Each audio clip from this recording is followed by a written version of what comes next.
बारिपदा सहर में गुड़गुड़ी अतिष्ठ करुच्ची अघोषित विद्युत काट। शक्ति मंत्री ग्रीष्म ऋतु में जमारू विद्युत काट हेब नहीं बोली घोषणा करथिबा बेले ताहा धुआंबाण साजिछि। मंत्री घोषणा को विद्युत वितरण संस्था तिड़े हे खातिर न करी विद्युत काट करछंती। गत सप्ताह हब बारिपदा सहर तकतपुर, बाघरा रोड, मुर्गाबाड़ी, तुलसी चौरा, कचरी मार्केट, भंजपुर, लालबजार आदि अनेक अंचल में ग्रीष्म ऋतु में बारंबार अघोषित विद्युत काट होउछि। टीपीएनडीएल निजर मनमानी करुवा बेले मन इच्छा दिन को 4 ରୁ 5 थर लाइन काट होउतबा नै स्थानीय लोके अभियोग करछंती।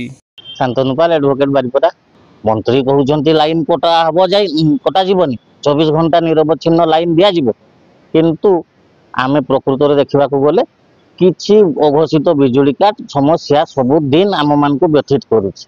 जेतेले सेतेले लाइन जेतेले सेतेले काटुचंती, माने जो बुढ़ा बुढ़ी माने अछंती किंबा छुआ माने अछंती से माने भी बहुत समस्या भितर लाइन काटिदेला बेलू जो गरम बारिपदा सहर में 40 डिग्री तापमात्रा छुईला, तेणु बहुत जोर गरम ए बिजुली समस्याटा सबु बेले लगी रही। जिते से अधघंटे घंटे मन इच्छा लाइन कटि जाऊँगी।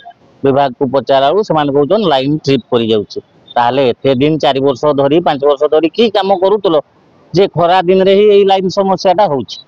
तेणु विभाग अधिकारी उपरे निश्चित भाव माने ध्यान देवा उचित, नहले जन आंदोलन सृष्टि हे। मोना दीपक पाणिग्राही, मु बारिपदार बासिंदा। देखो आप जानते ग्रीष्म प्रभाव आप देखिए गत वर्ष हूँ बारिपदा हूँ विश्वर सबुठ उत्तप्त सहर थिला। एबे भी देखिए गले 30 ऊपर सब टेम्परेचर रोचे। आप दिन 4टा बेले जमी अनुभव कर दिन 12टा बाजिला एत जोर गरम हो गोटे बहुत बड़ दुखर घटना जे आम सरकार टाटा भाया कंपानी को दे देइचंती पूर्व सरकार जे आमर किपरि सब लाइन आसीपर से भावना नहीं देते, किंतु टाटा तार विपरीत करुँचा नुआ नुह जे यही वर्ष टाटा कंपानी आसी से जापारुनी तार ट्रिप हो लाइन कटुची बहुत जगह ट्रांसफर्मा हो लोड अधिका हो टाटा विगत 2 वर्ष ऊर्ध है टीपीएनडीएल नाम रे इलेक्ट्रिक सप्लाई करुच्ची।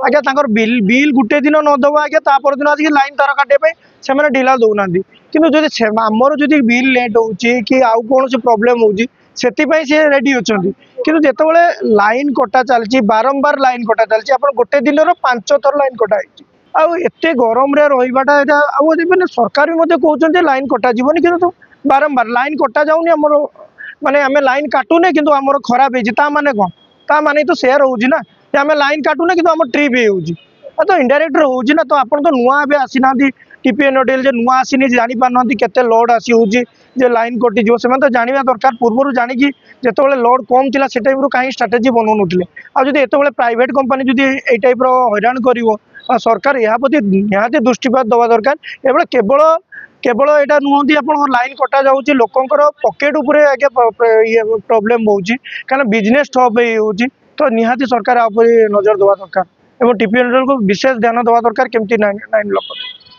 स्थानीय जनसाधारण विभिन्न संगठन पक्षर निरवच्छिन्न विद्युत सेवा विद्युत विभाग उपरिस्थ अधिकारी मानक बारंबार दृष्टि आकर्षण करथिले सुधा कौनसी पदक्षेप ग्रहण करा जाउ नाही।